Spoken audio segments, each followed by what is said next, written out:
However, we're just going to do a quick accommodation of the Honorable Minister of Trade, Trade, Industry and Investment, Industry, Trade and Investment.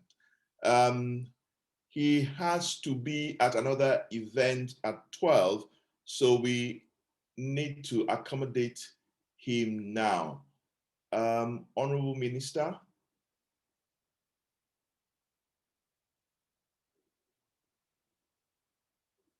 Honorable Minister, are you there? Thank you very much. Good morning. First of all, let me apologize for logging in late. Unfortunately,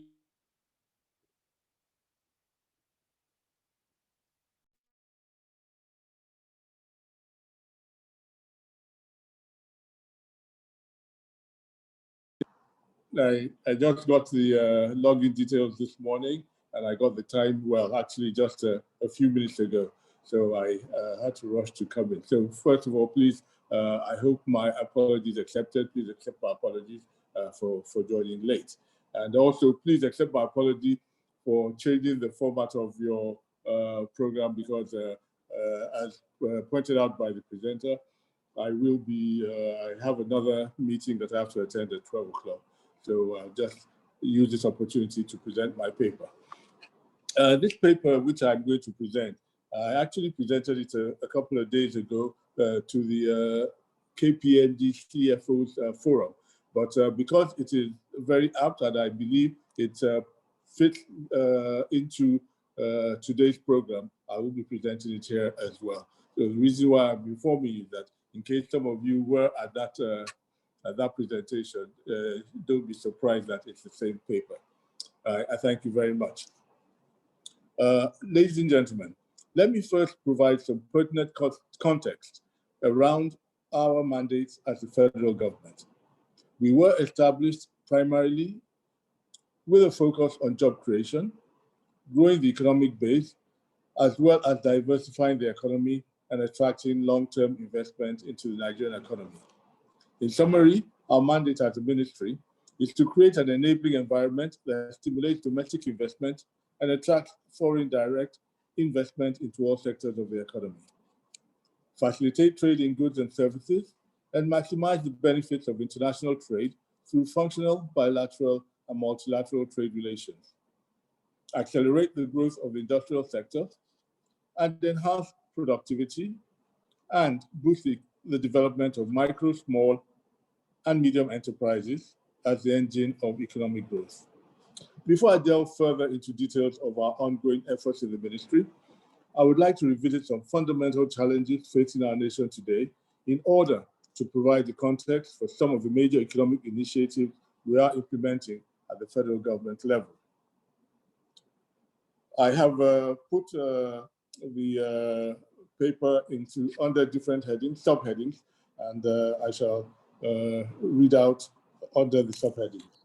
The first subheading is Nigerian economy, learnings from our past, our challenges and accomplishments. As many of you may know, the Nigerian economy received much attention and was recognized as one of the fastest growing economies in the world between 2010 and 2014. Yet, when oil prices fell in 2014, the economy contracted and eventually slipped into a recession by 2016. The economy recovered from a recession and we witnessed 11 quarters of consecutive GDP growth since exiting recession. The GDP grew from 0.8% in 2017 to 2.6% in 2019, but declined in the first quarter of 2020 to 1.9%. And we entered another recession in the third quarter of 2020 as a result of the downward trend in global economic activities caused by the impact of the COVID-19 pandemic. The second quarter of 2020 resulted in a contraction in GDP growth to minus 6.1%, and by the third quarter of 2020, a further contraction for the second time in 2020 at minus 3.6% indicated we were in a recession.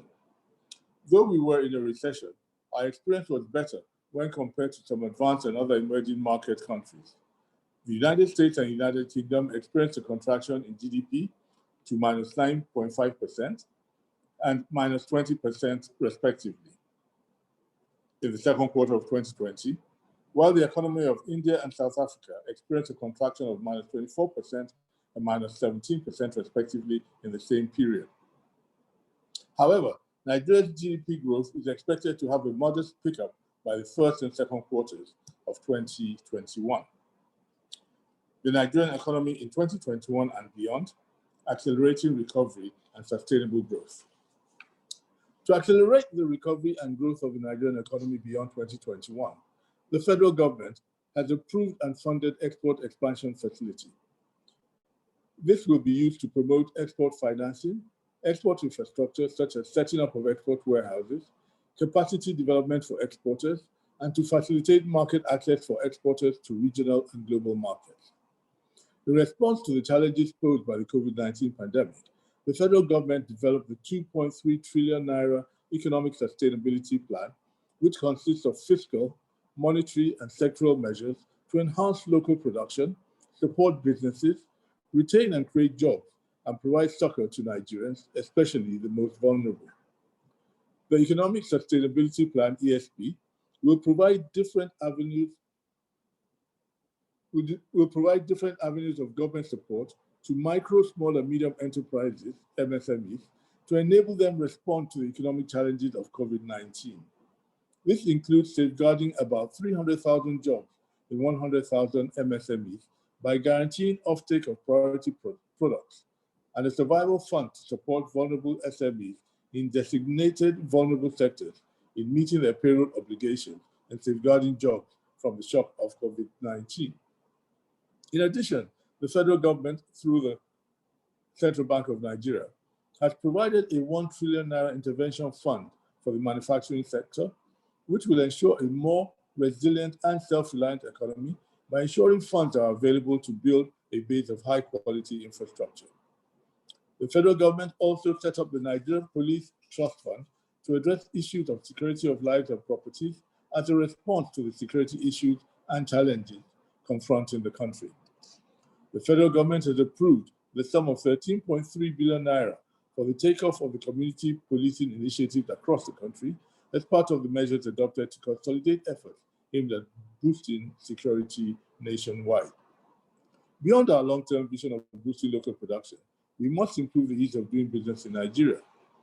A common feature of developed markets is a high ranking in the World Bank's Ease of Doing Business Index. Nigeria recently moved up 15 places in the World Bank's Ease of Doing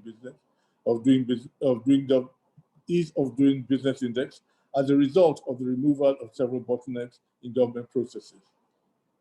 Our efforts in further improving the ease of doing business in Nigeria is based on the implementation of the Presidential Enabling Business Environment Council's PEBEX 4-year Business Environment Transformation Roadmap, which we believe will move Nigeria further up and maintain a rate of improvement of 10 places per annum to become a top 100 contender in 2023. In order to turn this into reality, we are focused on enhancing the efficiency of port operations, a critical step to secure the greater share of the global non-oil export market. The key initiative here is the implementation of the National Single Window Trade Platform project. The Federal Executive Council approved the setting up of a steering committee, which is chaired by the Vice President. The steering committee will supervise the project and drive its delivery and implementation. As a member of the committee, I will play a key role to support the implementation of the platform, such that in 2021, e-Customs and the National Single Window should be fully operational. As a result of this, we expect the collection efficiency of customs duties and the average time taken to clear goods to improve from 64% in 14 days to 90% collection efficiency in not more than 48 hours. In addressing our infrastructure deficit, we are currently engaged with the presidency to fast-track the development of productive infrastructure by directing the further ease of participation by the private sector in the Road Infrastructure Development and Refurbishment Investment Tax Credit Scheme, which will help in improving farm-to-factory to market networks, as the scheme will enable and encourage private sector participation in road construction and refurbishment. We are also actively engaged with the presidency on issues of fast-tracking the issuance of licenses and resolution of issues in the power sector eligible customer framework. We believe this will help in improving power supply as manufacturers and industries will be able to buy power directly from generation companies. As part of growing and empowering MSMEs, we must address the critical issue of financing to ensure that a target of 10 million MSMEs gain access to credit. In total, an estimated 658.7 billion naira is required to fund 10 million MSMEs based on current trends of lending activity by the Bank of Industry. Clearly, this is more funding than government alone can provide, and we are actively exploring sustainable sources to deliver on this target. In any case, funding alone cannot address the myriad of roadblocks faced by MSMEs. Facilitating market access from MSMEs is also of utmost importance. We are strongly in support of procurement of locally manufactured items and aim to drive the rate of growth of compliance with Executive Order number 003, which aims to boost patronage of goods made in Nigeria to 50% share of government spend by 2023. On enforcing compliance with Executive Order number 003, our ministry launched the Made in Nigeria campaign in 2017, which is still ongoing. Going forward, we will develop a robust plan to actualize the order, especially with regards to sanctions for non-compliance. We will also engage other MDAs to solicit support for the Made in Nigeria campaign. We will collaborate with the Bureau of Public Procurement, BPP, to publish a catalog of locally produced goods, as well as to monitor compliance as our contribution to achieving this goal. In addition, as part of the industrialization march, there are also several industrial policies expected to be finalized this year, including the cotton, textile, and garment policy, the oil palm policy, as well as the passage of the automotive industry development bill, to name a few. These will lay out strategies, including incentives to ensure self-sustainability in critical sectors. We believe that the implementation of these industrial policies should create over 700,000 jobs, with about 207,000 from the garment industry, 12,000 seasonal and non-seasonal sugar production jobs, 75,000 full-time and 150,000 seasonal jobs in oil palm processing, 230,000 cassava processing jobs, and 5,000 direct and 50,000 indirect jobs in the automotive sector. Feasibility studies on 4 sugar backward integration program sites have been conducted, and we will engage with the private sector to garner support for the implementation of the National Sugar Master Plan in the next few months. Our engagement with key stakeholders is primarily targeted at providing additional support, especially in the form of funds and access to land. Nevertheless, we continue to seek opportunities for partnerships in the establishment of domestic export warehouses and are conducting capacity building programs to ensure our exports can meet the quality and standards required to access our target markets. I should also mention that we are currently working with the presidency to fast-track the resolution of the issues inhibiting the implementation of the official gazette on gas pricing for the manufacturing sector, as addressing this will go a long way in supporting affordable power generation. Harnessing the opportunities of the African Continental Free Trade Area after. On the 7th of July 2019, Mr. President signed on behalf of Nigeria the African Continental Free Trade Area Agreement. The Federal Executive Council further approved Nigeria's membership of AFTA on the 11th of November 2020, which took effect from the 1st of January 2021. Although full implementation of the agreement may take some time, as countries will have to negotiate aspects of the agreement such as dispute settlement processes, trade, tariffs, and intellectual property rights. The investment and trade opportunities from AFTA will expose Nigeria to the following opportunities.